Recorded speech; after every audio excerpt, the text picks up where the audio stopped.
Hello everyone. तो I hope कि last class जो इनवर्स ट्रिगोनोमेट्री का था वो आप लोग कर रहे होगे, है ना। उसके क्वेश्चंस वगैरह आप ट्राई करते रहो, जो भी डाउट होता है वो पूछते रहो, ठीक है। एक शीट आपको मिल जाएगा उसके लिए भी। नेक्स्ट हम लोग स्टार्ट कर रहे हैं मैट्रिसेस, ठीक है। तो मैट्रिसेस क्या होता है, जैसा अगर आपको अभी बोर्ड पे स्क्रीन पे दिख रहा होगा कि आपको यहाँ से ऊपर नीचे इस टाइप से लाइन ड्रॉ किया हुआ है ना। ब्लू लाइन अगर आपको दिख रहा होगा, नहीं दिख रहा है तो कोई बात नहीं। देखो यहाँ पे ब्लू लाइन आपको दिख रहा होगा इस टाइप से, है ना। इस टाइप से देखो यहाँ पे हर एक वर्टिकल लाइन ड्रॉ की हुई है बहुत सारी, ठीक है। और उसी के कॉरस्पॉन्डिंग यहाँ पे देखो हॉरिजॉन्टल लाइन भी ड्रॉ किया हुआ है, ठीक है।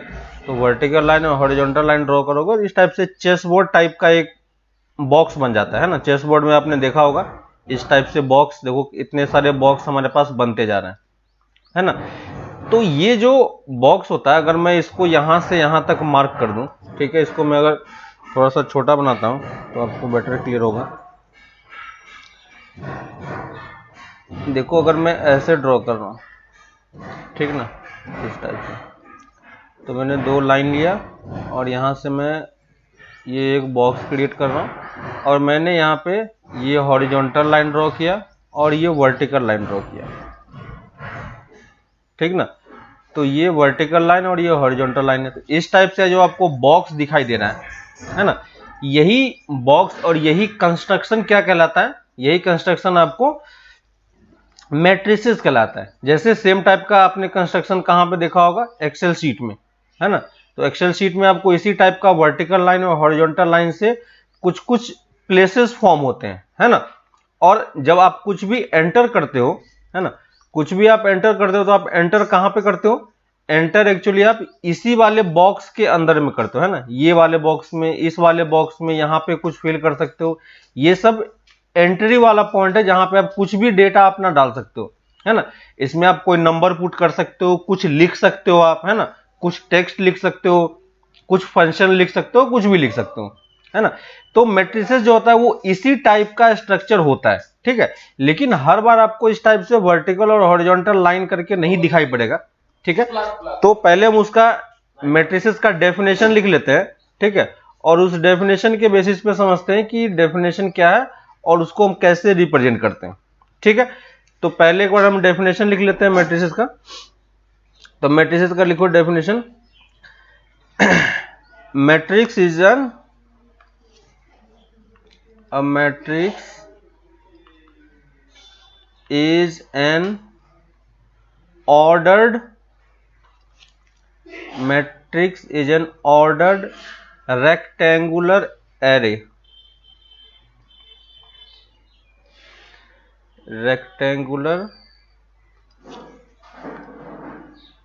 of number or function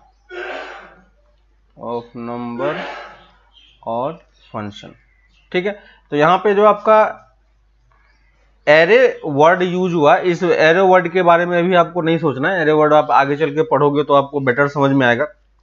अभी के लिए जो हमें बात पे ध्यान देना है वो ये चीज कि ये क्या है, ऑर्डर्ड है, ठीक है।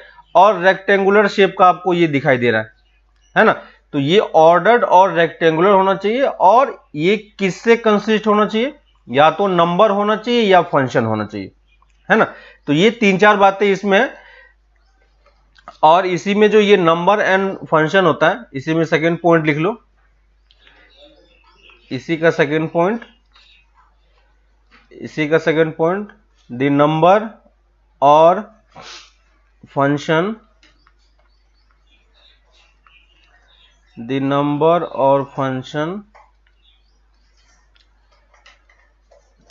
numbers or functions are called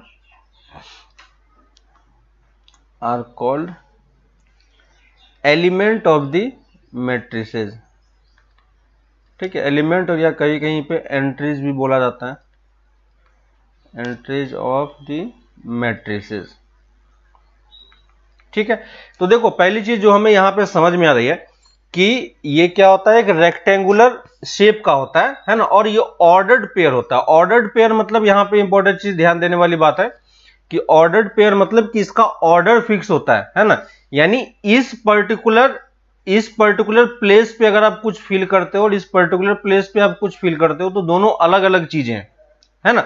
अब देखो कि ये तो आपका प्रैक्टिकल चीजें हो गई कि जैसे आपको यहाँ पे वर्टिकल लाइन और हॉरिजॉन्टल लाइन करके दिख रहा होगा, ठीक है। वैसे ही जैसे आप एक्सेल शीट में वर्टिकल लाइन और हॉरिजॉन्टल लाइन देख पाते होगे, है ना, तो वो दोनों तो डिफरेंट सिचुएशन है जहां पे आपको उसका प्रैक्टिकल यूज दिखाई पड़ता है।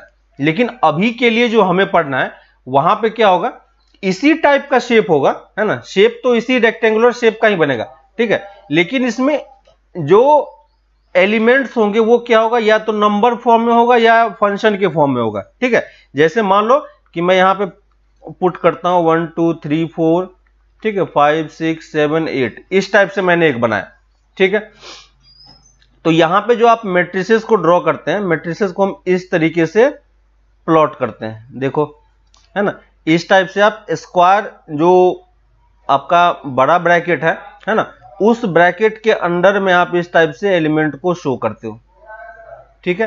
हो सकता है ये एलिमेंट आपका कुछ भी हो, उस ये 1 2 3 की जगह पे मान लो मैंने यहाँ पे x square, x cube, 2, x की पावर 4, एक्स की पावर 5, इस टाइप से नंबर भी डाल सकता हूं, है ना, कुछ फर्क नहीं पड़ता। ये इस फॉर्मेट का भी हो सकता है, इस फॉर्मेट का भी हो सकता है।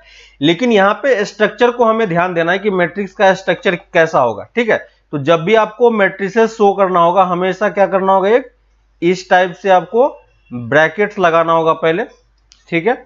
इस टाइप से हमने ब्रैकेट लगाया,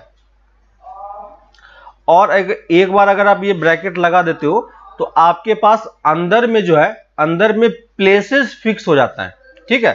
मतलब क्या हो गया कि हमारे पास ये एक प्लेसेस है, जैसे मैं ऐसे ही ब्लू लाइन से आपको कुछ प्लेसेस मार्क करके दिखा रहा हूं, ये हमारे पास एक प्लेसेस है, ये हमारे पास एक प्लेसेस है, ये हमारे पास एक प्लेसेस है, ठीक है। मान लेते हैं कि इसमें हमारे पास 3 प्लेसेस ऊपर में है और 3 प्लेसेस नीचे में, ठीक है।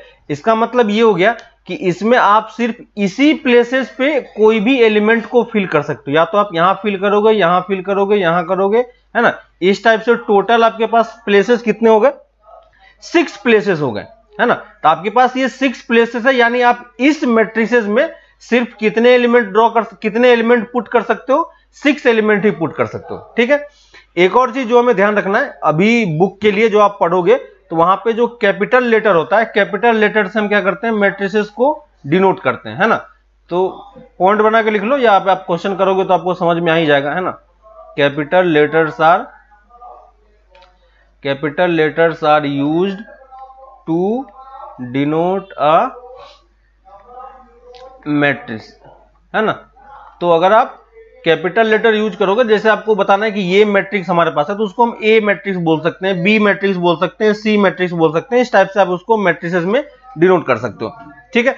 तो मैंने बोला कि ये आपके पास स्क्वायर ब्रैकेट हो गया और ये मैंने 6 प्लेसेस मार्क किए, ठीक है।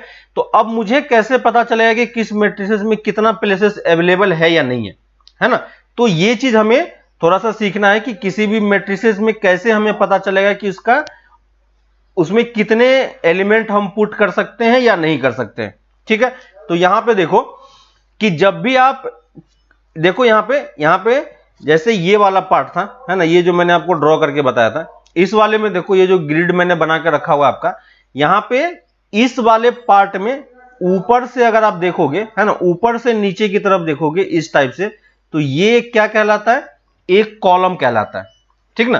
तो यहां पे हमारे पास कॉलम का कॉन्सेप्ट होता है, यानी अगर कोई हमसे पूछा जाता है कि अगर इसने ग्रिड को यहां से यहां तक मार्क कर दिया है तो टोटल हमारे पास कितने कॉलम है, देखो 1 2 3 4 5, तो टोटल कॉलम हमारे पास कितने हैं, टोटल 5 कॉलम हमारे पास अवेलेबल है। क्लियर है ना। हमारे पास टोटल कॉलम कितने हैं, 5 कॉलम हमारे पास अवेलेबल है, ठीक है। सेम उसी टाइप से हम यहां पे रो भी डिफाइन कर सकते हैं, ठीक है। तो इस टाइप से जो हॉरिजॉन्टल मूव करता है ना, हॉरिजॉन्टल जो मूव करता है वो क्या होता है, रो होता है ना। तो ये हमारा रो हो गया, देखो तो कितने रो हो गए हमारे पास, 3 रो हो गए। और अगर कॉलम की बात बोलता है तो हम ऊपर से नीचे की तरफ देखेंगे, ठीक है। तो टोटल कॉलम कितने हमारे पास, 5 कॉलम है, ठीक है। हर एक कॉलम का एक एक नेम होता है, ठीक है। हर एक कॉलम का क्या होता है, एक एक नेम होता है। जैसे मैं यहां पे एक इस टाइप से एक मैट्रिसेस बना रहा हूं, ठीक है। एक बड़ा सा मैट्रिक्स बना रहा हूं जिसमें एलिमेंट में ज्यादा लूंगा ताकि आपको अच्छे से क्लियर हो, ठीक है। तो देखो जैसे मैंने ये ड्रॉ किया, ठीक है, और यहां से मैं एक एलिमेंट इस तरीके से स्क्वायर ब्रैकेट से, ये मेरा जो ब्रैकेट्स है ये बता रहा है कि मेरा जो भी एलिमेंट कंटेन होगा सिर्फ इसी में कंटेन होगा, ठीक है। और यहां पे मैं कुछ प्लेसेस मार्क कर रहा हूं, ठीक है। एक प्लेसेस ये हो गया इस टाइप से, ठीक है। मान लो 4-4 का मैंने ले लिया, ठीक है। और इस टाइप से, क्योंकि ये ऑर्डर्ड पेयर होता है, ठीक ना। तो यहां पे देखो आप अगर इसी को उसी टाइप से कंपेयर करोगे जैसा मैंने भी आपको ऊपर बताया था, है ना, जैसे मैंने आपको ऊपर बताया था भी, तो अगर आप यहां पे देखोगे तो यहां पे भी हमारे पास क्या है, रो और कॉलम ही है, ठीक है। तो मैट्रिसेस में भी क्या होता है, रो और कॉलम ही होता है।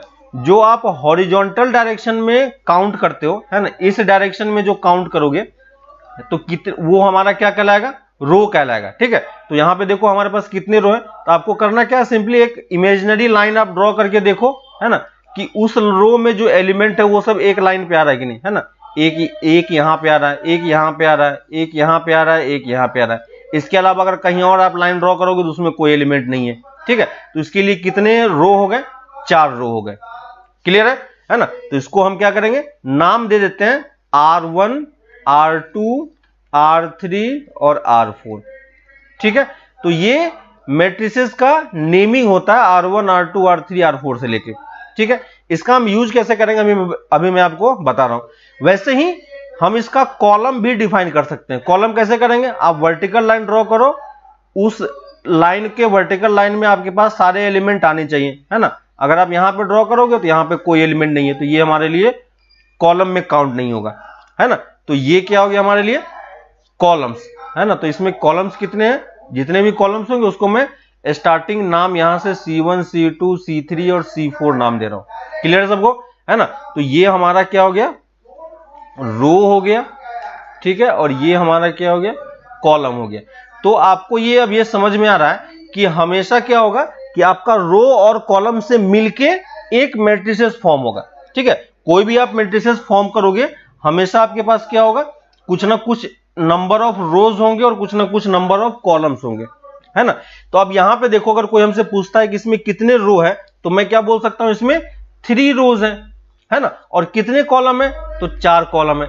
तो इसको आप इस तरीके से हम डिनोट करके लिखते हैं 3 क्रॉस 4, है ना। इसको हम कैसे पढ़ते हैं, 3 into 4 नहीं पढ़ते हैं, 3 क्रॉस 4 पढ़ते हैं। और 3 क्रॉस 4 ही क्या कहलाता है, इसका ऑर्डर कहलाता है, ठीक है।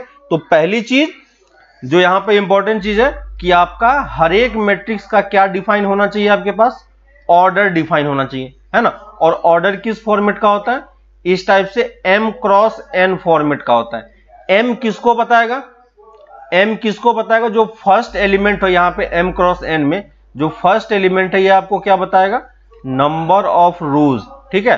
तो जब भी आप लिखोगे भी तो हमें लिखना भी इसी तरीके से कि पहले हम रो का नंबर लिखेंगे और फिर इनटू क्रॉस का साइन लगा के नंबर ऑफ कॉलम्स को डिनोट करेंगे, ठीक है।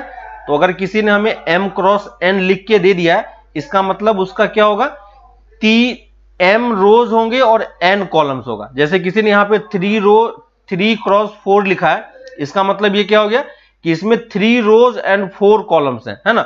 और 3 रोज हमें दिखाई यहां पे दे रहा है, सॉरी यहां पे क्या है, 4 है, ठीक है। यहां पे क्या है, 4 है, देख लो, है ना। तो यहां पे 4 रोज है हमारे पास और 4 कॉलम है, ठीक है। तो इसी तरीके से हमें यह देखना है कि जब भी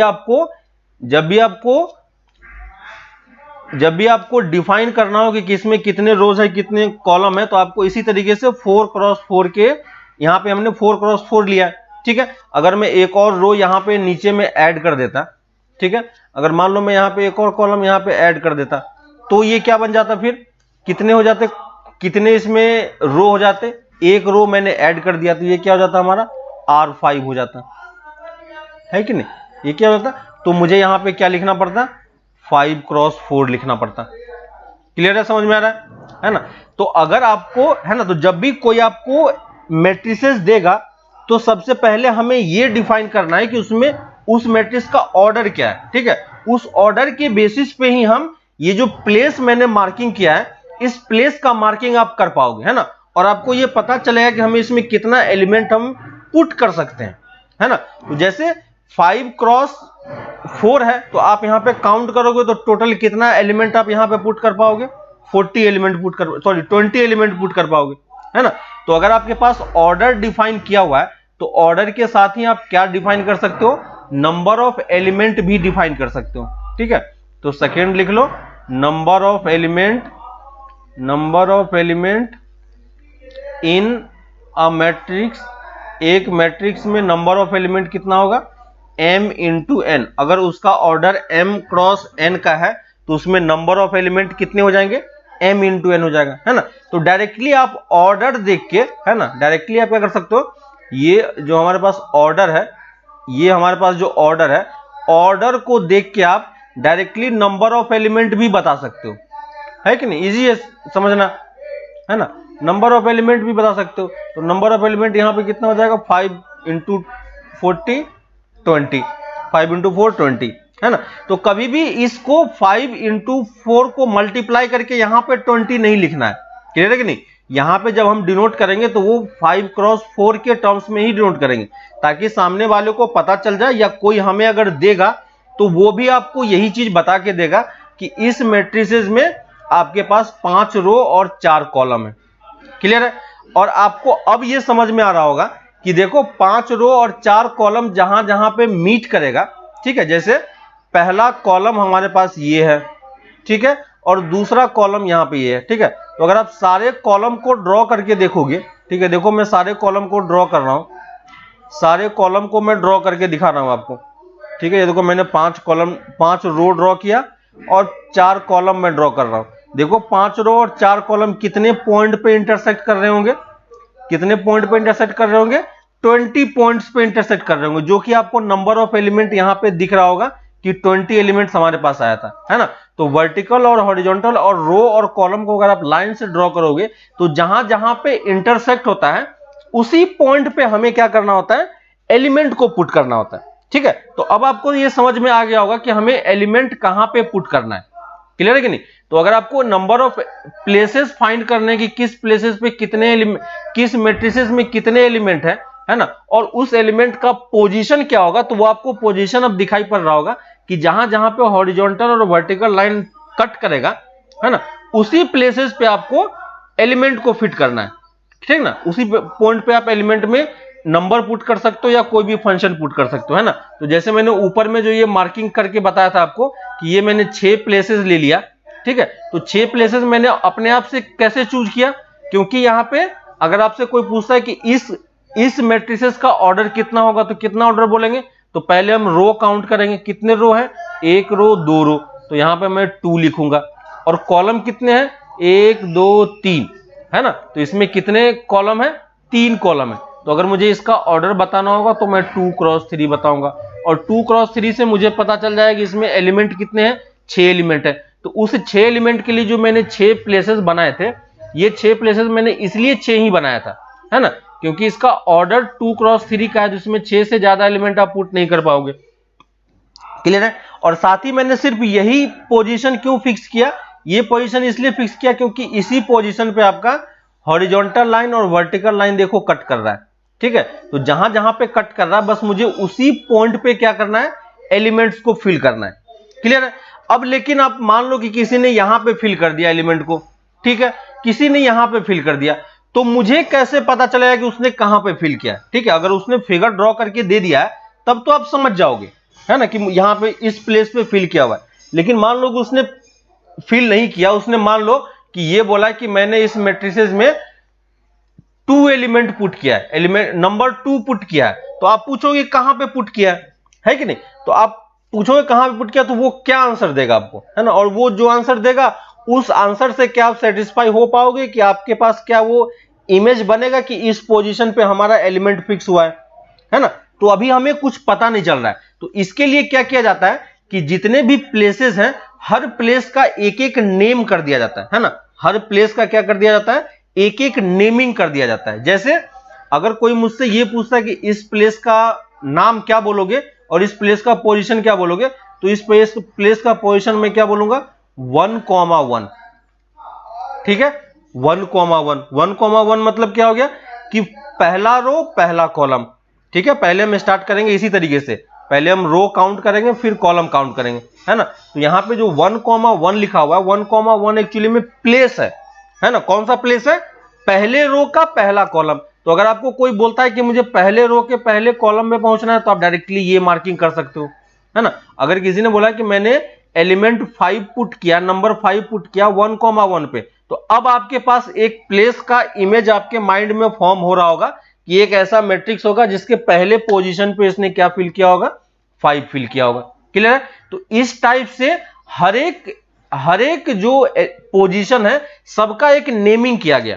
ठीक है, तो जैसे अगर आपको इसका नेमिंग करना है इस पोजीशन का, तो पहले हम रो देखेंगे कि ये कौन सा रो है, तो पहला रो है, और कॉलम कौन सा है, दूसरा कॉलम है। तो इस पोजीशन का नाम हम क्या बोलेंगे 1,2। ठीक है, अगर मुझे इसका नाम करना है तो 1,3, इसका नाम करना है तो 1,4, इसका नेमिंग करना है जिसको हम क्या बोलेंगे सेकेंड रो है और पहला कॉलम, तो 2,1, है ना। अगर मुझे इस प्लेस का नेमिंग करना है तो इस प्लेस का नेम में क्या बताऊंगा, तो पहले मैं चेक करूंगा कि ये कौन से रो में है, तो कौन से रो में, 4th रो में, और कॉलम कौन सा है, 3 कॉलम है, तो देखो 4,3, है ना। अगर मुझे इसका नेमिंग करना है तो क्या बताऊंगा मैं 5,1। समझ में आ रहा है आपको, है ना। तो इस तरीके से आप, मैं सबका नेमिंग आपको लिख देता हूं, ये 2,3। बस आपको रो और कॉलम देखना है कि कहां कहां पे रो है और कौन सा कॉलम है। बस आप रो और कॉलम को कॉमा के फॉर्म में लिख दो, आपका वो पोजीशन फिक्स हो गया, है ना। तो एक बार पोजीशन आपका फिक्स हो गया तो आप समझ जाओगे कि अगर कोई अब कोई मुझे एलिमेंट कोई प्लेस फिल करके देता है तो मैं उससे पूछ सकता हूं कि आपने कहां पे फिल किया है कि नहीं। अगर कोई मुझसे पूछता है कि आपने, किसी ने बोला कि मैंने 2 एलिमेंट पुट किया है, तो अगर किसी ने बोला कि मैंने 10 पुट किया है इसमें, तो मैं ये पूछ सकता हूं उससे कि आपने कहां पे 10 पुट किया है ना। तो वो मुझे कोई एक लोकेशन का नाम देगा, तो वो नाम कैसे बताएगा, इसी तरीके से बताएगा। उसने बोला मुझे कि 4,3, है ना, तो 4,3 कहां पे है, अब मुझे आइडिया लग जाएगा विदाउट ड्रॉ किए हुए, है ना। तो ये देखो 4,3 है कि नहीं। अगर कोई मुझसे ये बोलता है कि क्या मैं 4,6 इसमें डाल सकता हूं, तो 4,6 आप नहीं डाल सकते हो, है ना। 4 तो रो सही है, लेकिन 6 कॉलम आपके पास अवेलेबल नहीं है ना। कहां तक कॉलम अवेलेबल है, 4 तक अवेलेबल है। क्लियर है। तो इस तरीके से आप क्या कर सकते हो, हर एक प्लेस का नेमिंग कर सकते हो, है ना। तो ये नेमिंग हमें ध्यान होना चाहिए कि हर एक पॉइंट का, हर एक लोकेशन का नेमिंग क्या है। ठीक है, अब देखो, अगर मान लो कि मैं इसमें जो एलिमेंट है उस एलिमेंट, पहले में मान लो मैंने एक एलिमेंट पुट किया ए, है ना। इन जनरल फॉर्मेट में अब मैं एलिमेंट पुट कर रहा हूं। ठीक है, तो यहां पे अगर मैं एलिमेंट पुट करता हूं तो यहां पे मान लो मैं एलिमेंट बोल रहा हूं, जैसे मैंने पहले फर्स्ट रो और फर्स्ट कॉलम में एलिमेंट को ऐड किया, है ना। तो यहां पे मैं इसको क्या बोलूंगा A11, है ना। सेम वही तरीका है, या तो आप 1,1 से बताओ, या इन जनरल फॉर्मेट में आपने A11 बता दिया। A11 क्या बता रहा है कि A11 क्या है कि एलिमेंट है ना। A11 हमें क्या बता रहा है, A11 क्या है, element at the position of first row and first column, है कि नहीं। और A11 की वैल्यू अगर किसी ने 10 बोल दिया तो मैं इस प्लेस को यहां से हटा के यहां पे 10 फिल कर दूंगा। समझ में आ रहा है ना। तो फर्स्ट इस वाले एलिमेंट को हम कैसे डिनोट करते हैं A1,1 से। इसको कैसे डिनोट करेंगे A1,2, A1,3, है ना, A1,4।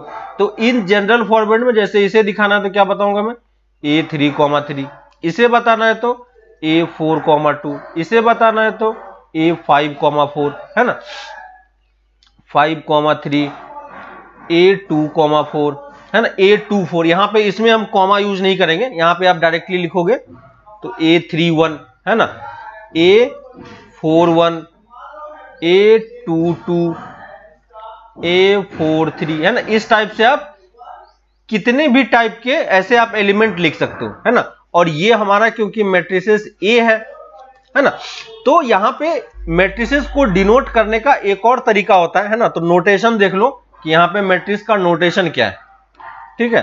तो ये नोटेशन आपको ध्यान होना चाहिए कि ये मैट्रिक्स का नोटेशन है, ठीक है। तो अगर हमारे पास कोई मैट्रिक्स ए है, ठीक है, तो इस मैट्रिक्स के नोटेशन में इस मैट्रिक्स को हम या तो आप इस तरीके से स्क्वायर बड़ा सा ब्रैकेट निकाल के आपको डिनोट करके शो करो, है ना। तो अगर आपको दिख रहा है कि सारा एलिमेंट आपको पता है कि किस किस लोकेशन पे, सॉरी,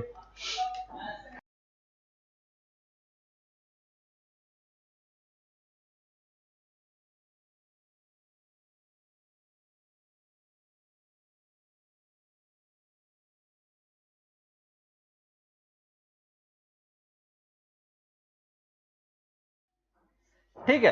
तो मैं ये बोल रहा था कि अगर आपको लोकेशन पता है तो आप स्क्वायर ब्रैकेट में डाल के सारे एलिमेंट को लिख के बता सकते हो, है कि नहीं। सारे एलिमेंट को आप लिख के बता दो। लेकिन अगर मान लो मुझे कि हर एक एलिमेंट पता नहीं है, वो हमें निकालना पड़ेगा, ठीक है। तो इन जनरल हम एलिमेंट ए को और मैट्रिसेस ए को हैं, तो मैट्रिसेस को ए को हम इस टाइप से ए आई जे फॉर्मेट का लिखते हैं, है ना। ए आई जे फॉर्मेट का लिखते हैं। ए आई जे क्या बता रहा है आपका, ए आपका आईएथ एलिमेंट, आईएथ रो और जेथ कॉलम का एलिमेंट है ना, इन जनरल फॉर्मेट में। जैसे आई और जे की वैल्यू यहां पे क्या होगी, A4,2, A4,3, है ना, A5,3। तो ये पहला वाला क्या है, आई है, और दूसरा वाला क्या है, जी है। क्लियर है ना। और इसमें आपको क्या लगाना पड़ता है, ये स्क्वायर ब्रैकेट लगाना पड़ता है। क्लियर है। तो ये स्क्वायर ब्रैकेट का मतलब क्या हो गया कि ये ए आई जे क्योंकि वेरिएबल एलिमेंट है ना, ये क्या है हमारा वेरिएबल एलिमेंट है। तो आप इस ए आई जे का पोजीशन आप चेंज करते जाओगे तो आपका अलग अलग एलिमेंट मिलता जाएगा, ठीक है। लेकिन अभी भी हमारा क्या हुआ है, एलिमेंट प्रॉपर्ली डिफाइन नहीं हुआ है ना। अभी भी हमारा प्रॉपर्ली एलिमेंट डिफाइन नहीं हुआ है। कैसे, क्यों डिफाइन नहीं हुआ है, क्योंकि हमारे पास जो एलिमेंट है इसका ऑर्डर डिफाइन नहीं किया गया, ठीक है। जैसे मैं यहां पे साइड में अगर आपको एक एलिमेंट लिख के दिखाता हूं, ठीक है। जैसे मान लो यहां पे पहला एलिमेंट A11 है, A12 है, A13 है, और इसी टाइप से ये A1n तक जा रहा है, ठीक है। ये कहां तक जा रहा है, A1n तक। यानी इसमें कितने कॉलम है, टोटल n कॉलम है, ठीक है। दूसरा रो A21, A22, A23, और ये कहां तक जाएगा, A2n तक, है ना। और इसी टाइप से मान लो मैं यहां पे M1, AM2, AM3, और इसी टाइप से मैं कहां तक पहुंचा, AMN तक पहुंचा, ठीक है। तो अब ये अगर किसी ने ये एलिमेंट, ये आपको मैट्रिसेस बना के दे दिया और आपसे पूछता है कोई कि बताओ इसका ऑर्डर क्या होगा, तो इसका हम ऑर्डर बता सकते हैं कि नहीं, इसका हम ऑर्डर बता सकते हैं कि नहीं। टोटल कितने रो हैं, पहले हमें रो काउंट करना पड़ेगा। देखो, तो जो ये पहला वाला एलिमेंट होता है ये क्या बताता है आपको, रो बताता है ना। तो टोटल रो कितने, 1 2 3 से लेके m तक, तो टोटल इसमें m रोज हैं। क्लियर है, कितने रोज है, m रोज है। और सेकेंड वाला आपको क्या बताता है कि n नंबर ऑफ कॉलम बताता है। तो ये मैक्सिमम कहां तक गया है, n तक। तो इसका ऑर्डर कितना होगा, m क्रॉस n। क्लियर है सबको, है ना। तो अगर आपको कोई भी मैट्रिसेस दे दे तो आप उसका रो और कॉलम इजीली देख के बता सकते हो, है ना। और अगर मुझे इसी को शॉर्ट फॉर्म में लिखना है तो इसी को मैं शॉर्ट फॉर्म में कैसे लिखूंगा, कैपिटल A इक्वल टू ए आई जे किसको डिनोट कर रहा है, इसके ये एलिमेंट्स के वेरिएबल एलिमेंट्स को डिनोट कर रहा है, ठीक है। और इसका ऑर्डर कितना होगा, m क्रॉस n। क्लियर है। तो आपको जब भी, है ना, मैट्रिसेस आपको इस फॉर्मेट में भी लिख के दे सकता है, ए आई जे के फॉर्मेट में, है ना। और अगर आपसे पूछता है कि यहां पे देखो क्या आई की वैल्यू कहां से कहां तक होगी, तो आई की वैल्यू हम कहां से स्टार्ट करते हैं, 1 से स्टार्ट करते हैं ना, क्योंकि पहला रो और पहला कॉलम से स्टार्ट होता है। तो आई क्या है हमारा, नंबर ऑफ रोज है। तो नंबर ऑफ रोज हमारा कहां से कहां तक जाएगा, 1 से लेके m तक। तो आई की वैल्यू कहां से स्टार्ट होगी, 1 से लेके m तक, है ना। और j की वैल्यू कहां से कहां तक स्टार्ट होगी, 1 से लेके n तक। दिख रहा है क्या सबको? ये कहां से स्टार्ट होगा? 1 से लेके n तक, और यहां पे i और j क्या होगा? सिर्फ नेचुरल नंबर होगा। ठीक है, ये दिखा क्या सबको कि कैसे मैंने इसको लिखा है ना? तो अगर कोई आपको इस तरीके से लिख के दे देता है तो आपको ये समझ में आना चाहिए कि यहाँ पे नंबर ऑफ रोज और कॉलम हमारे पास किस तरीके से डिफाइन है। ठीक है, अब आपको ये माइंड में ये आ रहा होगा कि ये ए आई जे हम निकालेंगे कैसे, है ना? तो ए आई जे के बारे में आपको नहीं सोचना है, ए आई जे आपको क्वेश्चन में डिफाइन करके दे देगा, है ना? और उसके अकॉर्डिंग हमें मैट्रिसेस फॉर्म करना है। ठीक है, जैसे मान लो एग्जांपल के लिए मैं आपको एक एग्जांपल लेके बता देता हूं। मान लो कि किसी ने आपको ए आई जे डिफाइन किया है, ए आई जे इक्वल टू कुछ भी डिफाइन कर सकता है ना, उससे कोई फर्क नहीं पड़ता। मान लो ए आई जे उसने डिफाइन किया, आई प्लस जे डिफाइन किया, ठीक है, और उसने हमें मैट्रिसेस दे दिया। और इस तरीके से लिख लो कि किसी ने हमें एक मैट्रिक्स दे दिया ए, उसने डिफाइन किया ए आई जे, और यहां पे उसने डिफाइन किया 3x3, है ना? और ए आई जे उसने क्या बोला है कि आई प्लस जे है। ठीक है, मान लो उसने आई प्लस जे फॉर्मेट का दे दिया, है ना? और ये आपसे बोल रहा है कि फॉर्म दी मैट्रिसेस। ठीक है, तो मैट्रिसेस हमें डिफाइन करना है, तो हम कैसे डिफाइन करेंगे? क्लियर है? तो मैट्रिसेस डिफाइन करने के लिए हमें क्या क्या चाहिए? पहले हमें देखो आई की वैल्यू कहां से कहां तक हो सकती है। आई की वैल्यू यहां पे देखो, अगर आपको ये लिखा हुआ है तो अगर आप इसका सॉल्यूशन करोगे तो सबसे पहली चीज तो आपको आई और जे पे लिमिट चाहिए होगा कि ये कहां से कहां तक होगा, है ना? तो यहां पे देखो आई की वैल्यू क्या क्या हो सकती है। आई की वैल्यू आपका 1 हो सकता है, 2 हो सकता है, और मैक्सिमम 3 तक जा सकता है ना? और जे कहां से कहां तक जा सकता है? 1 जा सकता है और 2 जा सकता है मैक्सिमम। ये समझ में आ रहा सबको क्या कि ये मैंने कैसे लिखा, है ना? और आपको अगर आई और जे की वैल्यू पता चल गई तो यहां पे देखो इसने ए आई जे डिफाइन करके रखा हुआ है। तो ए आई जे की वैल्यू कितनी है? आई प्लस जे, उसने आई और जे में ही रिलेशन बता दिया। ठीक है, अब अगर मुझे इस मैट्रिसेस को लिखना है तो इस मैट्रिसेस में टोटल कितने एलिमेंट होंगे ये आपको दिख रहा है क्या? कौन कितने एलिमेंट होंगे? टोटल 6 एलिमेंट होंगे, है ना? इस 6 एलिमेंट में 6 प्लेसेस पे कौन कौन सा एलिमेंट है मुझे वो लिखना पड़ेगा, तब जाके मेरा ये मैट्रिक्स क्या होगा? कंप्लीट होगा, है ना? तो इस 6 एलिमेंट को हम पहले फाइंड करना पड़ेगा, तभी तो हम यहां पे फिल कर पाएंगे, है ना? तो पहला लोकेशन कौन सा होता है? 1 1 का लोकेशन होता है, यानी इन जनरल फॉर्मेट में बोलोगे तो कौन सा लोकेशन होता है? A11 होता है कि नहीं? कौन सा लोकेशन होता है? A11 होता है। और यहां पे देखो A11 निकालने के लिए मैंने I की वैल्यू क्या पुट की? 1 पुट की, और J की वैल्यू 1 पुट की। तो I और J की वैल्यू 1 1 पुट करोगे तो यहाँ पे I प्लस J की वैल्यू दिया हुआ है, तो ये कितना दे देगा? 2 दे देगा। क्लियर है? वैसे ही मैं A12 निकाल सकता हूं, A13 निकाल सकता हूं, है ना?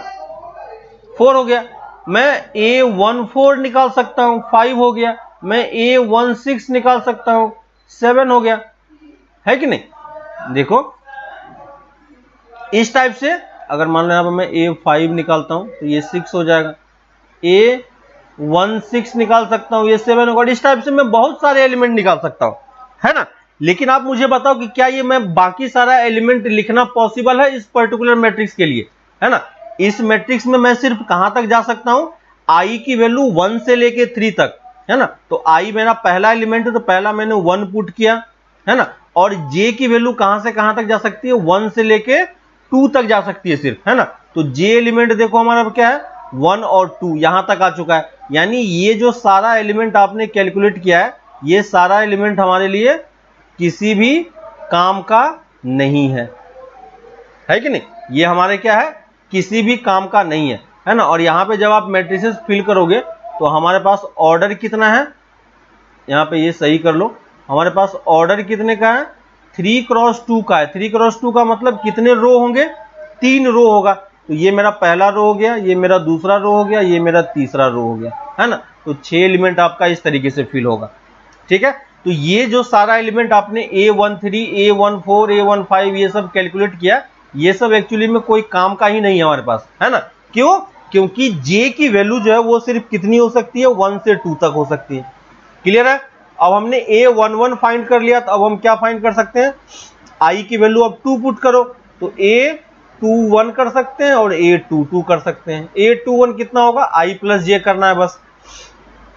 क्यों ऐसा कर रहे हैं, क्योंकि फंक्शन ही हमारा उसी तरीके से डिफाइन किया हुआ है ना, तो इसलिए हम उस तरीके से डिफाइन कर रहे हैं। वैसे ही I की वैल्यू 3 हो सकती है, तो मैं A31 और A32 भी डिफाइन कर सकता हूं। A31 कितना होगा 4 और A31 कितना होगा 5, है ना।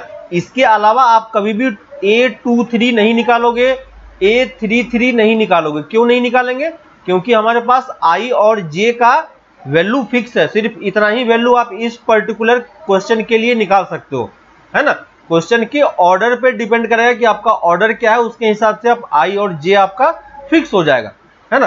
तो अब देखो इस वाले प्लेस पे हम क्या फिल करेंगे, इस वाले प्लेस पे मैं एलिमेंट क्या पुट करूंगा, 2 पुट करूंगा, क्योंकि A11 प्लेस पे कौन सा एलिमेंट है 2, A12 प्लेस पे कौन सा है 3, तो यहां पे कौन सा एलिमेंट होगा 3, है ना। A21 पे क्या है, सॉरी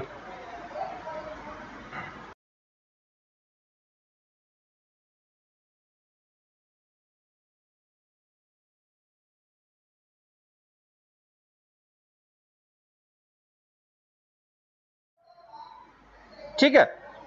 तो मैं ये बोल रहा था कि जहां पे जो प्लेस पे एंट्री है आप वो एंट्री पुट करते जाओ, है कि नहीं। जैसे पहले वाले प्लेस पे आप देखोगे तो मैंने 2 पुट कर दिया, क्योंकि 11 पे प्लेस पे क्या है 2 है। वैसे ही इस वाले लोकेशन का नाम क्या होगा, इस वाले लोकेशन का नाम होगा A21, है कि नहीं। तो देखो A21 की वैल्यू कितनी है, A21 कितना है हमारे पास, A21 की वैल्यू 3 है, दिख रहा है आपको। तो यहाँ पे मैं इस प्लेस पे 3 पुट करूंगा, इस प्लेस पे कितना पुट करूंगा 4 पुट करूंगा, इस प्लेस पे कितना पुट करूंगा 4 पुट करूंगा, और इस प्लेस पे 5 पुट करूंगा, है ना। तो आपको अगर AIJ किसी तरीके से डिफाइन करके दे दिया है तो हम क्या कर सकते हैं, मैट्रिसेस फॉर्म भी कर सकते हैं, है ना। तो यही हमारा क्या है, रिक्वायर्ड मैट्रिक्स है, जो हमें AIJ में रिलेशन दिया हुआ था, उस रिलेशन के हिसाब से हमारे पास ये मैट्रिक्स पॉसिबल होगा। क्लियर है सबको, है ना। तो मैट्रिक्स में इंपॉर्टेंट चीज क्या है कि आपके पास ये पता होना चाहिए कि एलिमेंट का मैट्रिसेस का ऑर्डर क्या है ना। मैट्रिसेस को हम कैसे डिनोट करते हैं, है ना, उसमें नंबर जो आप फिल कर रहे हो उस पर्टिकुलर पोजीशन क्या है ना। इन सब के बेसिस पे आप किसी भी टाइप का एलिमेंट डिफाइन कर सकते हो, ठीक है। तो अगर मुझसे किसी ने ये बोला, ठीक है, मान लो एक और क्वेश्चन लेते हैं, एक और क्वेश्चन लिख लो आप। मान लो किसी ने मुझसे बोला कि कंस्ट्रक्ट अ मैट्रिक्स, ठीक है, construct a matrix of order 2 cross 3, है ना। हमेशा आप ये ध्यान रखना कि जब भी आपको मैट्रिक्स फॉर्म करने के लिए दिया जाएगा तो पहली चीज आपको यही खोजना है कि उस मैट्रिक्स का ऑर्डर कितना है ना। एक बार ऑर्डर पता चल जाए तो आपको ये पता चलेगा कि जो है ना, एक बार आपको ऑर्डर पता चल गया तो आपको ये पता चल जाएगा कि उसमें एलिमेंट क्या क्या है ना, और कहां कहां पे हम एलिमेंट पुट कर सकते हैं। क्लियर है ना। तो ये चीज आप ध्यान रखना। तो इसने बोला कि construct a matrix of order 2,3 such that, है ना, 2,3 हुज एलिमेंट आर, लिख लो, whose elements are given by, है ना, जिसके एलिमेंट उसने AIJ फॉर्मेट से डिनोट किया है, और AIJ उसने किस तरीके से डिनोट किया है, 1/2 mod I - 3j, ठीक है। इसने इस तरीके से मैट्रिक्स को डिनोट किया है। तो पहली चीज आपको यह समझ में आ रहा है कि जो मैट्रिक्स हमें फॉर्म करना है उस मैट्रिक्स का रो कितना है, 2 रो होंगे और 3 कॉलम होगा, है ना। तो 2 रो होंगे तो हमारे पास कैसे करेंगे, इस टाइप से 2 रो मैंने प्लॉट कर दिया, है ना, और 3 कॉलम होगा तो इस टाइप से 3 कॉलम होगा। क्लियर है। इसका मतलब इसके जो प्लेस एलिमेंट होंगे वो कैसा होगा, 3 ऊपर में होगा और 3 नीचे में होगा, 6 टाइप का, है ना। हर एक एलिमेंट, हर एक पोजीशन का आपको नेम पता है। इसका नेम क्या होगा A11, है ना। तो इसका ऑर्डर कितना है 2 क्रॉस 3। अगर आपको ये बताना है ना, अगर आप यहाँ पे ये बताते हो कि मुझे, अगर मैं इसको यहाँ पे I और J पे लिमिट लगाना चाहूँ, ठीक है, तो अगर मैं इसको लिखूंगा तो कैसे लिख सकता हूँ, AIJ, है ना, और ये 2 क्रॉस 3 होगा। तो कोई मुझे पूछता है कि i का लिमिट कहां से कहां तक होगा, तो i की वैल्यू कहां से कहां तक हो सकती है, 1 से 2 तक। समझ में आ रहा है, पहला वाला पहले के लिए, दूसरा वाला दूसरे के लिए। तो j का लिमिट कहां से कहां तक होगा, 3 से लेके 2 तक होगा। क्लियर है, यानी आपको यहाँ पे कौन कौन सी वैल्यू पुट करनी है, i की वैल्यू 1 पुट करनी है ना, सॉरी j की वैल्यू 1 से लेके 3 तक होगा, है ना। तो j की वैल्यू आप 1 पुट कर सकते हो, i की वैल्यू 2 पुट कर सकते हो, j की वैल्यू 1 पुट कर सकते हो, है ना। तो आप यही दो एलिमेंट बस फाइंड कर सकते हो। और a11 के लिए i और j की वैल्यू यहाँ पे 1 1 दिया हुआ है, आप यहाँ पे पुट कर दो। तो i 1 पुट करोगे, j 1 पुट करोगे, तो ये कितना दे देगा, 1 माइनस 3 माइनस 2, लेकिन मॉड लगा हुआ है तो प्लस 2 हो जाएगा। तो ये आपको क्या मिल जाएगा, 1 मिल जाएगा, है ना। a21 कितना होगा, चेक करना आप, a21 की वैल्यू हाफ हो जाएगी। वैसे ही आप a2, है ना, रो, है ना, a11 हमने काउंट किया तो a12 भी निकाल सकते हैं, है ना, a22 भी निकाल सकते हो, और a13 निकाल सकते हैं, और a23 निकाल सकते हैं, है ना। तो सारे पॉइंट का लोकेशन आपका इसी फॉर्मेट का होगा, है ना। a12 भी कैलकुलेट करोगे तो ये हाफ ही आएगा, है ना। a22 जब पुट करोगे तो ये कितना हो जाएगा, 2 माइनस 6, 2 माइनस 6 4 डिवाइडेड बाई 2, ये आपको 2 दे देगा, है ना। और यहाँ से a13 जब कैलकुलेट करोगे तो a13 कितना होगा, 1 माइनस 9 8 डिवाइडेड बाई 2 4, है ना। तो यहाँ से आपको 4 मिलेगा। और a23 कितना होगा, 2 और ये 6 4, है ना, 4 डिवाइडेड बाई 2, ये आपका 2 दे देगा, ठीक है। तो देखो सारा लोकेशन हमें पता चल गया। अब मैं इसको, है ना, ये डैश लाइन आपको नहीं लगाना है, डैश लाइन को छोड़ के आप डायरेक्टली बाकी सारा एलिमेंट पुट कर सकते हो। तो ये फर्स्ट जगह पे मैंने 1 पुट कर दिया, दूसरे पे हाफ पुट कर दिया, तीसरे पे 4 पुट किया, है ना, यहाँ पे 1/2 पुट किया, यहाँ पे 2 पुट किया, यहाँ पे 2 पुट किया। तो ये आपका मैट्रिसेस फॉर्म हो गया, है ना। क्लियर है सबको। तो इस तरीके से हम क्या कर सकते हैं, मैट्रिसेस को डिफाइन कर सकते हैं। वैसे ही वो आपसे डिफरेंट टाइप का मैट्रिसेस आपको लिख के दे सकता है, ठीक है। जैसे मान लो कि मैं यहाँ पे मैट्रिसेस ले रहा हूँ A, अगर किसी ने मुझे ये मैट्रिसेस दे दिया, देखो क्या ये मैट्रिक्स पॉसिबल है क्या, है ना, 4 5 6 7 8 9। अगर किसी ने मुझे ये मैट्रिक्स लिख के दे दिया तो क्या मैं इसका ऑर्डर बता सकता हूँ, क्या इसका ऑर्डर मैं बता सकता हूँ, है ना। अगर किसी ने मुझे ये एलिमेंट दे दी, ये मैट्रिसेस दे दिया, है ना, 2 7 8 9 1, है ना, क्या मैं इसका ऑर्डर बता सकता हूँ, हाँ बता सकते हैं, है ना। वैसे ही सी मैट्रिसेस ले सकते हैं, सी के लिए हम क्या चूज कर सकते हैं, है ना, किसी भी टाइप का मैट्रिसेस बना सकते हो, है ना। एलिमेंट आप कुछ भी पुट कर सकते हो, लेकिन जितने भी ऑर्डर का आप चूज कर रहे हो, ठीक है, वो सब आपको बताना पड़ेगा कि इसका ऑर्डर कितना है, ठीक है। तो यहाँ पे देखो पहले वाले का ऑर्डर कितना है, 3 रो और 3 कॉलम है, इसको मैं 3 क्रॉस 3 लिख सकता हूँ। क्लियर है। इस वाले में कितना लिखूंगा, 2 रो है और कॉलम कितने हैं, 5 कॉलम है, तो ये मैंने 5 लिख दिया। क्या ये मैट्रिसेस पॉसिबल है, हाँ पॉसिबल है, क्योंकि एलिमेंट के जगह पे 0 एलिमेंट पुट किया गया है ना। और इसका ऑर्डर आप कितना बोलोगे, 2 क्रॉस 2 बोलोगे। क्लियर है। तो इस टाइप से आप किसी भी टाइप का मैट्रिसेस फॉर्म कर सकते हो, है ना, कोई प्रॉब्लम नहीं है। बस आपको ऑर्डर, रो और कॉलम पता होना चाहिए, और उस मैट्रिसेस का ऑर्डर पता होना चाहिए, है ना। ऑर्डर पता होगा तो आप रो और कॉलम को डिफाइन करके आप बता सकते हो कि इसमें कितने रो है, कितने कॉलम है, और उसके अकॉर्डिंग आप क्या कर सकते हो कि उसके अकॉर्डिंग आप मैट्रिसेस का फॉर्मेशन कर सकते हो, ठीक है। कभी कभी इसी में ये पूछ लिया जाता है कि बताओ कि अगर मेरे पास, ठीक है, कभी कभी आपसे ये पूछ लेगा क्वेश्चन में, ठीक है, क्वेश्चन में दिया मुझसे कि इफ अ मैट्रिसेस हैज, लिख लो, if a matrices has 4 element, if a matrices has 4 element, एक एलिमेंट, एक मैट्रिसेस में 4 एलिमेंट है आपके पास, ठीक है। देन अगर किसी मैट्रिसेस में हमारे पास 4 एलिमेंट है, then what are the possible order of, then what are the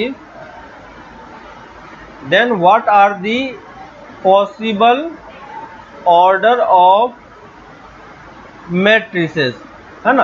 तो अगर आपके पास किसी मैट्रिसेस में 4 एलिमेंट है, ठीक है, तो 4 एलिमेंट में क्या क्या ऑर्डर पॉसिबल हो सकता है उस मैट्रिसेस का, क्या हम ये बता सकते हैं? क्या आप बता सकते हो क्या, है ना। तो हमें पता है कि जब भी आप, है ना, जब हमारे पास 4 एलिमेंट है, इसका मतलब हमारे पास पहले उस मैट्रिक्स का ऑर्डर पता होना चाहिए, है ना, और वही ऑर्डर निकालना है। और जब भी हम ऑर्डर लिखते हैं, किस फॉर्मेट का लिखते हैं? m क्रॉस n फॉर्मेट का लिखते हैं, है ना। तो m इंटू n की वैल्यू, है ना, m इंटू n ये हमारा क्या है? ऑर्डर है। अगर मैं aij लिख दूं तो ये मेरा m क्रॉस a ऑर्डर हो गया, है ना। और टोटल नंबर ऑफ एलिमेंट कितना होता है? m इंटू n होता है। तो m इंटू n की वैल्यू क्या होनी चाहिए? 4 होनी चाहिए। और यहाँ पे m और n जो होता है वो सिर्फ क्या होता है? इंटीजर होता है कि नहीं। विदाउट इंटीजर आप कोई भी एलिमेंट यहाँ पे पुट नहीं कर पाओगे, है ना। तो यहाँ पे हमें इंटीजर ही पुट करना पड़ता है। तो हमें दो ऐसा नंबर सोचना है जिसका प्रोडक्ट कितना हो जाए? 4 हो जाए। तो क्या क्या पॉसिबिलिटी है? आप रो 1 ले सकते हो और n की वैल्यू आप क्या ले सकते हो? 4 ले सकते हो, तब भी आपका ये मैट्रिसेस पॉसिबल है।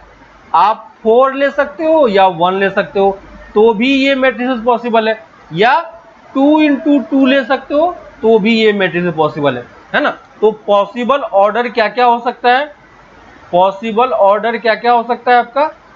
ऑर्डर 1 क्रॉस 4 हो सकता है, 4 क्रॉस 1 हो सकता है और 2 क्रॉस 2 हो सकता है ना। और अगर आप इसको एलिमेंट के टर्म्स में देखना चाहोगे तो पहला क्या होगा? 1 क्रॉस 4 मतलब 1 रो और 4 कॉलम, है ना।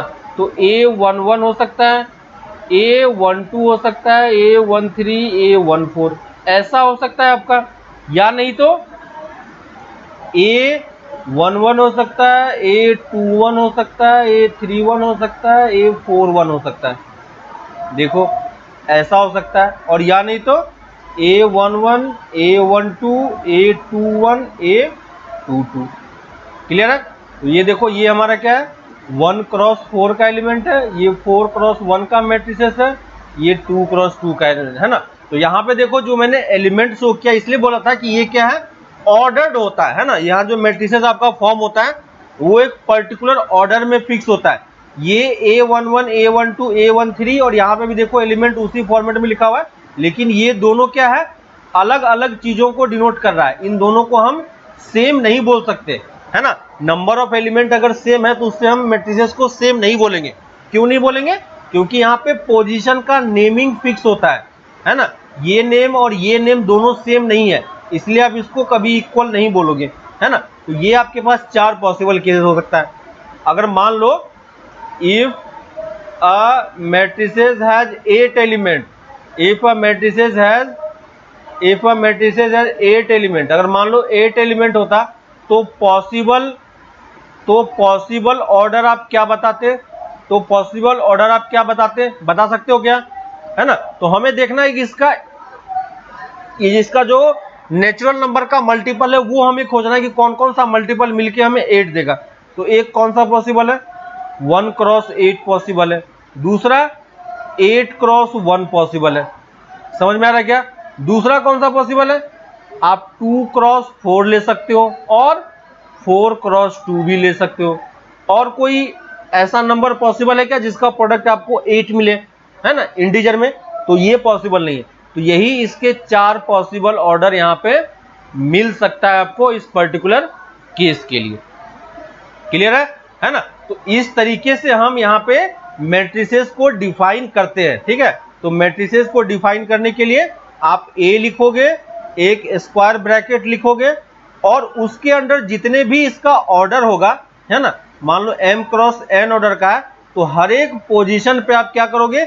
एक एक एलिमेंट पुट करते जाओगे, A11, A12, A1n, है ना। और ऐसे ही आप नीचे भी आओगे AM1, AM2 से लेके AMN तक, है ना। तो ये आपका जनरल फॉर्मेट में होता है। और इसी को हम किस तरीके से लिख सकते हैं? Aij into m cross n, ठीक है। तो अभी तक जो हमने पढ़ा वो यही चीज पढ़ा कि ये मैट्रिसेस इस फॉर्मेट का होता है और ये इसी तरीके से लिखना होना चाहिए, है ना। हर एक पोजीशन का लोकेशन पता होना चाहिए, उसका ऑर्डर पता होना चाहिए। ऑर्डर पता है तो हम नंबर ऑफ एलिमेंट निकाल सकते हैं, है ना। तो ये सब चीजें हमें बेसिक चीजें हैं ये सब हमें अच्छे तरीके से पता होना चाहिए, है ना। और उसी के अकॉर्डिंग हम क्या कर सकते हैं, अपने एलिमेंट को शो कर सकते हैं, ठीक ना। उसी के अकॉर्डिंग आप क्या कर सकते हो, एलिमेंट्स को बता सकते हो कि ये कौन सा एलिमेंट है और कौन सा एलिमेंट नहीं है। क्लियर है। तो ये हमारा बेसिक डेफिनेशन हो गया, और आपको अब ये समझ में आ रहा होगा कि मैट्रिसेस क्या होता है और एलिमेंट उसका कैसे कैसे वर्क करता है, ठीक है। यहां के बाद हम लोग आते हैं कि टाइप्स ऑफ मैट्रिसेस क्या क्या होता है ना। टाइप्स ऑफ मैट्रिसेस देख लो, आप ऑलरेडी इसका नेम से आप सब कुछ बता पाओगे कि टाइप्स ऑफ मैट्रिसेस कैसा कैसा होता है और क्या होता है, ठीक है। तो पहला मैट्रिसेस मैं ले रहा हूं जिसको हम लोग बोल रहे हैं कॉलम मैट्रिक्स, ठीक है। आपको नाम समझ में आ रहा होगा, कॉलम मैट्रिक्स यानी जिसमें क्या होगा, सिर्फ कॉलम होगा, है ना, रो आपके पास ज्यादा, है ना। कॉलम मैट्रिक्स मतलब क्या होगा कि ये इस टाइप का आपको दिखाई पड़ेगा, देखो ये आपको इस टाइप से दिखाई देगा, देखो ये कॉलम है, यानी इसमें जिसमें सिर्फ क्या हो, सिंगल कॉलम हो, ठीक है। अगर आपको किसी में एक ही कॉलम फिक्स हो तो उसको हम क्या बताएंगे, कॉलम मैट्रिक्स, ठीक है। तो लिख लो, a matrix which has only one column, a matrix which has only one column, ठीक है। अगर आपको यह समझ में आ रहा होगा कि एक ही कॉलम है तो सिर्फ ये ऐसा हो सकता है, और इसमें एलिमेंट आप कहाँ पे फिल करोगे, इस टाइप से एलिमेंट फिट करोगे, A11 होगा, A21 होगा, A31 होगा, A41 होगा, इस टाइप से। तो अगर ये मैट्रिक्स आपको दिया हुआ है तो इसका ऑर्डर आप कितना बताओगे, इसका ऑर्डर, इसमें देखो 4 रो है लेकिन कॉलम इसका कितना है, 1 है ना।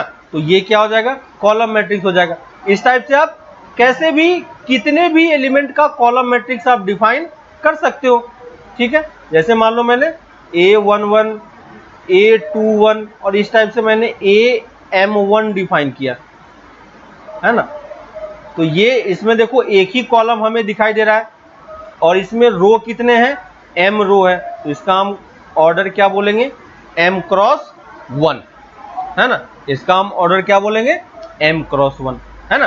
तो कॉलम मैट्रिक्स आपको दिखाई पड़ रहा होगा कि कॉलम मैट्रिक्स का आप फिगर देख के भी समझ सकते हो, और डेफिनेशन से ये समझना है कि जिसमें एक ही क्या हो, कॉलम हो, ठीक है। सेम उसी टाइप से एक और मैट्रिक्स डिफाइन होता है जिसको हम क्या बोलते हैं, रो मैट्रिसेस, ठीक है। दूसरे को हम क्या बोलते हैं, रो मैट्रिसेस। अब रो मैट्रिसेस हम कैसे डिफाइन करेंगे, आपको समझ में आ रहा होगा कि रो मैट्रिसेस किसके बोलेंगे हम, विच हैज ओनली वन रो, है ना। और अगर किसी में एक ही रो होगा, है ना, अगर किसी में, इसको ए मैट्रिक्स मान लो, इसको बी मान लो, अगर किसी में एक ही रो होगा तो आपको कैसा दिखाई पड़ेगा, इस टाइप का दिखाई पड़ेगा, है ना। ये इस टाइप से आपको कॉलम के फॉर्मेट में दिखाई पड़ेगा। और यहाँ पे जब आप एलिमेंट लिखोगे तो कैसा होगा, A11, A12, A13, A14, A15, है ना। वैसे अगर मैं दूसरा एलिमेंट अगर आपको शो करूं, या नंबर्स के फॉर्मेट में आप लिख लो, ठीक है। मान लो यहाँ पे मैं पुट कर रहा हूँ 0, 2, 3, 8, 7, ठीक है। दूसरा अगर मैं एलिमेंट आपको लेता हूँ, है ना, 2, 5, 3, इस टाइप से मैंने ले लिया, है ना। तो अगर आपको कोई बोलता है कि इसमें कितने एलिमेंट होंगे, इसका ऑर्डर क्या होगा, तो ऑर्डर आप कैसे बताओगे, है ना। इसका आप ऑर्डर कितना बताओगे, तो पहले वाले का ऑर्डर कितना हो जाएगा, देखो कितने रोज हैं, रोज तो एक ही है ना। तो रोज तो हम 1 लिखेंगे, लेकिन जब आप कॉलम डिफाइन करोगे तो कॉलम कितने हैं, देखो 1, 2, 3, 4, 5, है ना। तो इसमें कितने कॉलम है, 5 कॉलम है। जब हम यहाँ पे डिफाइन करेंगे तो रोज तो ऑब्वियसली 1 है और कॉलम कितना होगा, 3 कॉलम है। तो इसको हम कितना बोलेंगे, 1 कॉलम, 1 क्रॉस 3। इसको जब बोलेंगे तो कितना होगा, आपको समझ में आ रहा होगा, 1 क्रॉस n बोल सकते हैं इसको, है ना। तो रो मैट्रिक्स और कॉलम मैट्रिक्स आपको समझ में आ रहा है ना। रो मैट्रिक्स और कॉलम मैट्रिक्स आपको समझ में आ रहा है कि कैसे है ना। बस आपको देखना है, अगर जिसमें एक ही रो हो तो उसको हम कॉलम मैट्रिक्स बोलेंगे, सॉरी एक ही रो हो तो उसको रो मैट्रिक्स बोलेंगे, जिसमें एक ही कॉलम हो तो उसको हम कॉलम मैट्रिक्स बोलेंगे। ठीक है, इसी में थर्ड टाइप का होता है जिसको हम बोलते हैं स्क्वायर मैट्रिक्स। ठीक है, जिसको हम क्या बोलते हैं, स्क्वायर मैट्रिक्स। स्क्वायर मैट्रिक्स है ना। स्क्वायर मैट्रिक्स आपको समझ में आ रहा होगा।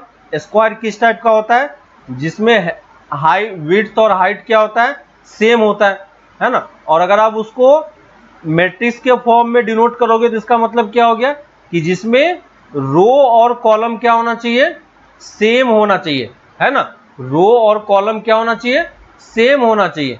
जैसे मान लो 3 4 5 0 1 2 5 8 3, ठीक है, जिसमें रो और कॉलम क्या होना चाहिए, सेम होना चाहिए। तो लिख लो, a matrices which has equal number of row and column, जिसमें equal number of rows and column हो उसको हम क्या बोलेंगे, स्क्वायर मैट्रिसेस, है ना। और यहाँ पे देखो आपको दिख रहा होगा कि इसका ऑर्डर आप कितना बता सकते हो, 3 क्रॉस 3, है ना। तो हमें ये ध्यान रखना है कि जब भी आप मैट्रिसेस डिफाइन करोगे, जैसे किसी ने ये डिफाइन किया है ना, तो ये भी क्या है हमारे लिए, ये भी हमारे लिए क्या है, ये भी हमारे लिए क्या है, स्क्वायर मैट्रिसेस ही हैं। कितना ऑर्डर है, 2 क्रॉस 2, है ना। तो अगर आप किसी एक इन जनरल फॉर्मेट में अगर आप मैट्रिसेस डिफाइन कर रहे हो जिसमें A11 A12 से लेके A1n तक रोज हैं और AN1 AN2, है ना, और इस टाइप से लेके आपके पास ANn तक एलिमेंट है। ठीक है, तो इसका ऑर्डर आप कितना बोलोगे, n क्रॉस n मैट्रिक्स बोलोगे। ठीक है, सिंपल सा डेफिनेशन है, आपको रो और कॉलम के नंबर पे बेसिस पे अलग अलग टाइप के मैट्रिसेस आपको डिफाइन करके ये बता रहा है ना। तो इसको हम क्या बोल रहे हैं, स्क्वायर मैट्रिसेस, है ना। स्क्वायर मैट्रिसेस समझ में आ गया सबको, स्क्वायर मैट्रिसेस समझ में आ गया आपको। ठीक है, तो आप ये चीज ध्यान रखना कि स्क्वायर मैट्रिसेस किसे बोलते हैं। ठीक है, नेक्स्ट इसी टाइप में आता है, नेक्स्ट इसी में एक और टाइप का मैट्रिक्स है जिसको हम बोल रहे हैं जीरो मैट्रिसेस। ठीक है, नेक्स्ट बोल रहे हैं जीरो मैट्रिसेस। नाम से आपको समझ में आ रहा होगा, जीरो मैट्रिसेस किसको बोलेंगे, a matrices which has all the elements are zero, है ना। तो जीरो मैट्रिसेस को हम जीरो मैट्रिसेस भी बोलते हैं या नल मैट्रिसेस भी बोलते हैं, है ना। क्या होगा इसका definition, which has all elements are zero, है ना। जिसके सारे एलिमेंट जीरो हो उसको हम क्या बोलेंगे, जीरो मैट्रिक्स बोलेंगे। जैसे 0 0 0 0, ये क्या है, जीरो मैट्रिक्स है। ये क्या है ना, ये क्या होगा,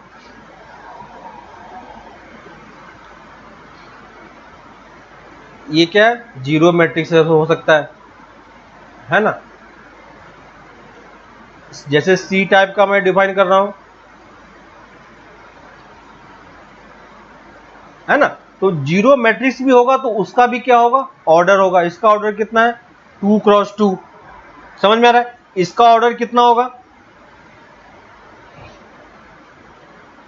इसका ऑर्डर आप कितना लिखोगे, इसका ऑर्डर कितना लिखोगे, सेकंड वाले का, बी का। तो बी का कितना ऑर्डर होगा, एक रो है और 4 कॉलम है तो 1 क्रॉस 4, ये कितना होगा, 2 क्रॉस 3, है ना। तो हो सकता है कि जीरो मैट्रिक्स आपका स्क्वायर मैट्रिक्स भी हो जाए, हो सकता है जीरो मैट्रिक्स आपका कॉलम मैट्रिक्स भी हो जाए, है ना। हो सकता है आपका स्क्वायर मैट्रिक्स रो मैट्रिक्स भी हो जाए। यहां पे देखो ये रो मैट्रिक्स है, ऐसे ही मैं एक और मैट्रिक्स डिफाइन कर सकता हूं, कॉलम मैट्रिक्स, जिसमें कॉलम में मैंने सारा एलिमेंट जीरो लिया, है ना। तो ये कॉलम मैट्रिक्स भी है और कॉलम मैट्रिक्स भी है और जीरो मैट्रिक्स भी है। तो बेसिकली अगर आपको एलिमेंट जीरो दिख जाए तो सिंपली आपको क्या बोलना है, जीरो मैट्रिक्स ही बोलना है कि नहीं। तो ये आपका फोर्थ टाइप का मैट्रिक्स हो गया। इसी में फिफ्थ टाइप का एक और एलिमेंट है, एक और मैट्रिसेस है ना, एक और टाइप का एलिमेंट है जिसको हम बोल रहे हैं, एक और टाइप का मैट्रिसेस है जिसको हम बोल रहे हैं डायगोनल मैट्रिक्स। ठीक है, नेक्स्ट लिख लो डायगोनल मैट्रिसेस।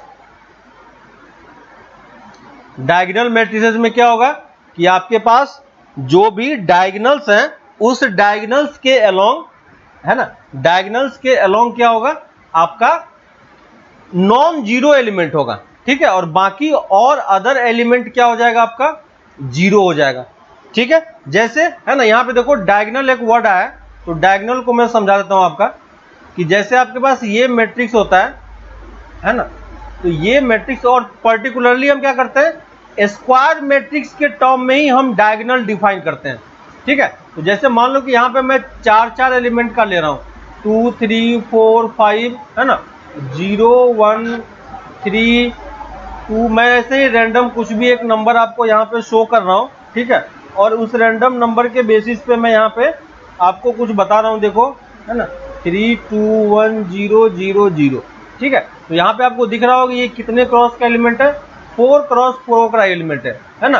तो डायगोनल एलिमेंट जो है वो सिर्फ कहाँ पे डिफाइन होता है, सिर्फ स्क्वायर मैट्रिक्स के लिए ही डिफाइन होता है। ठीक है, जब तक स्क्वायर मैट्रिक्स नहीं हो तब तक हम उसको डायगोनल मैट्रिक्स नहीं बोलेंगे। और जब आपको डायगोनल डिफाइन करना है तो इसको हम क्या बोलते हैं, डायगोनल बोलते हैं, है ना। ये देखो ये क्या होगा, इसको हम क्या बोलेंगे, डायगोनल बोलेंगे। तो ये आपका क्या है, डायगोनल है। इस तरफ से इस तरफ वाला जो होता है इसको हम डायगोनल नहीं बोलते हैं।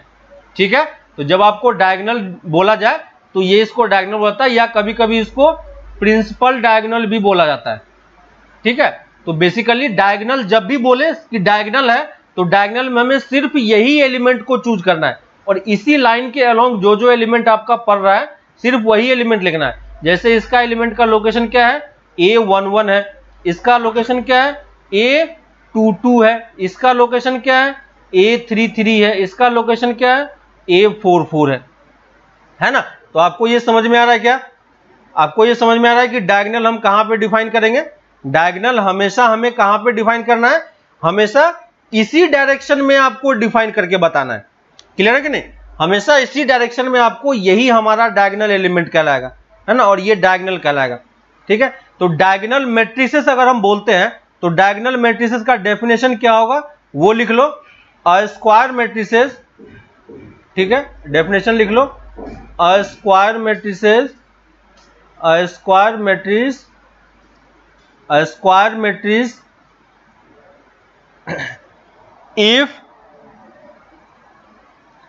if a square matrices if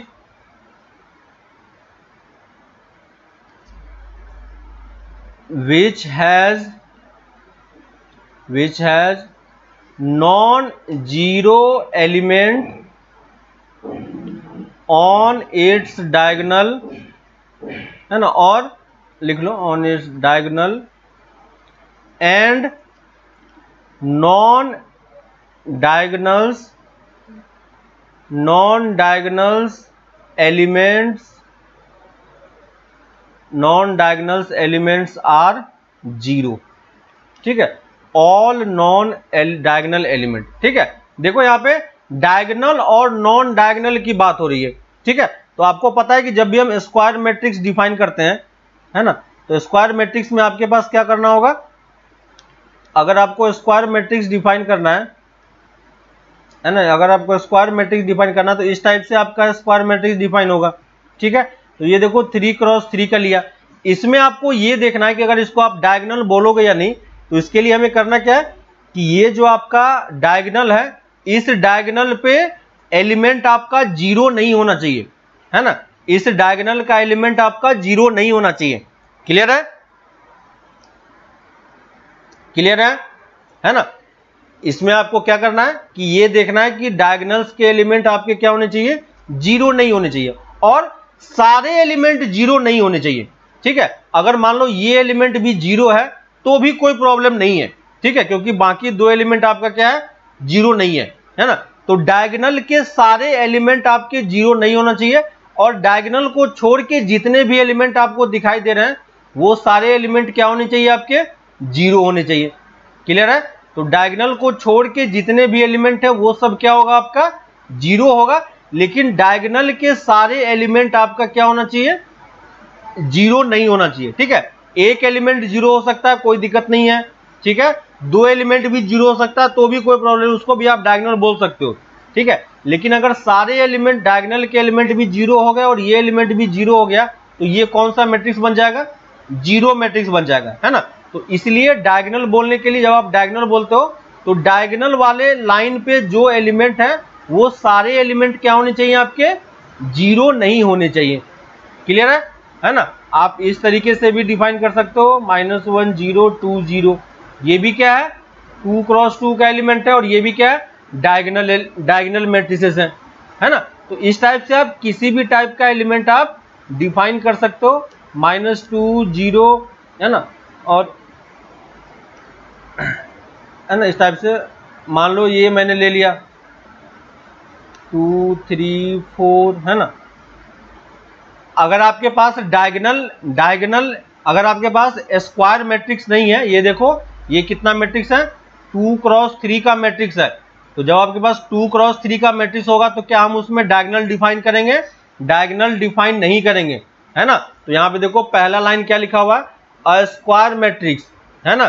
तो सिर्फ स्क्वायर मैट्रिक्स के लिए हमें क्या करना होगा, डायगोनल डिफाइन करना होगा। तो इसका जो है ना, इसका डायगोनल जो है, डायगोनल इज नॉट डिफाइन। समझ में आ रहा है क्या, इसका डायगोनल हम डिफाइन नहीं करेंगे, क्यों, क्योंकि it is not a square matrices. तो ये स्क्वायर मैट्रिक्स नहीं है, इसलिए हम इसका डायगोनल डिफाइन नहीं करेंगे। क्लियर हो गया, है ना। तो ये आपका डायगोनल मैट्रिक्स हो गया। ठीक है, इसी में नेक्स्ट वाला एक और है जिसको हम बोलते हैं स्केलर मैट्रिसेस। ठीक है, इसको हम बोलते हैं स्केलर मैट्रिसेस। स्केलर मैट्रिसेस, ठीक है, ये भी किसके लिए डिफाइन है ना, ये डायगोनल मैट्रिक्स के लिए डिफाइन है। और डायगोनल मैट्रिक्स डेफिनेशन लिख लो, आपको समझ में आ जाएगा। और डायगोनल मैट्रिक्स